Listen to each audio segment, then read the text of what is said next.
Okay, so, I mean, complexity exists in all kinds of different forms, shapes, and sizes. A termite hill is a complex system. The human nervous system is actually a complex system if you talk to some biologists. A rainforest is a complex system. Now, what these things have in common is that they look like they're in equilibrium, but they're not. They're actually constantly adapting, highly decentralized, interdependent systems.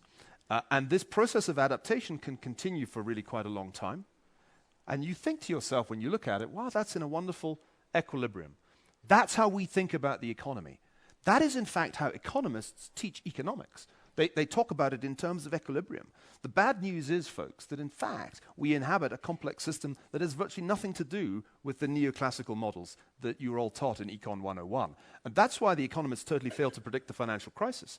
The financial crisis was a product of complexity in the financial system, both in the conventional sense of complexity and in the technical sense. So for me, American power, if you generalize beyond the realm of finance through the geopolitical system, is a perfect example of a highly complex system, which looks like it's in equilibrium, but like all the great empires, all the great powers of the past, is in fact quite close to the edge of chaos. And our nightmare scenario should be that something happens to us like happened to the Soviet Union. For completely different reasons, in a completely different form, it suddenly just falls apart.